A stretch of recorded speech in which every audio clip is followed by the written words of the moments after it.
দাঁড়িয়ে থাকে তারা আমাদের অফিসে যোগাযোগ করুন মাইকিংয়ের সামনে। রাত পোহালেই ঈদুল আজহা, আর কোরবানির জন্য পশু কেনার শেষ সময় আজ। তাই তো বন্দর শহরে শেষ মুহূর্তে জমে উঠেছে কোরবানির পশুর বেচাকেনা। ক্রেতাদের কাছে আকর্ষণীয় করার জন্য গরুর গলায় পরানো হয়েছে জরির মালা ও ঘণ্টা। শেষ সময়ে হাটে গরু থাকলেও ক্রেতা সংকট বলছেন বিক্রেতারা। এতে দূর দূরান্ত থেকে আসা ব্যাপারীদের কপালে দুশ্চিন্তার ভাঁজ। অনেক লস গরুতে, গরু বিক্রি করার কোনো ক্যাপাসিটি নেই। গত কালকে চাইছি 4 লাখ 4.5 লাখ চাইছি, এখন দাম সস্তা, বাজার 3 লাখ টাকা চাইতেছি। তবে এবারও সবচেয়ে বেশি বিক্রি হচ্ছে ছোট ও মাঝারি আকারের গরু। মোটামুটি গরুর দামও কম পাইছি, ভালো লাগতেছে। মোটামুটি সুন্দর একটা কালারের মতো গরু পাইছি। আমি খুবই হ্যাপি, গরু বেশ সস্তায় কিনতে পারছি।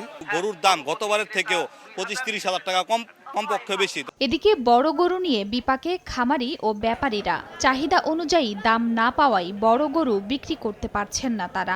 গতদিনের তুলনায় শেষ মুহূর্তে দাম কম হাঁকিয়েও পাচ্ছেন না কাঙ্ক্ষিত ক্রেতা। নগদের কাছে সব গ্রাহকই প্রিয়, তাই তো সারা দেশে ক্যাশ আউট চার্জ সবচেয়ে কম। দাম কম চাইতেছি, এখন 190 বলতেছে। 2 লাখ কিনে আনছি, আইসে দাম কইতেছে 1,20,000। 85,000 পর্যন্ত হলে বেশি দেবো, 1,000 কম হলো 84 হলো বেশি দেবো। বড় বড় বিক্রি করা গেলে অনেক খরচাপতি, অনেক লস যাইতেছে। এদিকে পশুর হাটে চাঁদাবাজি, হয়রানি এবং জাল টাকা রোধে কঠোর অবস্থানে রয়েছেন আইন শৃঙ্খলা রক্ষাকারী বাহিনীর সদস্যরা। খাদিজা স্বপ্না, সময় সংবাদ।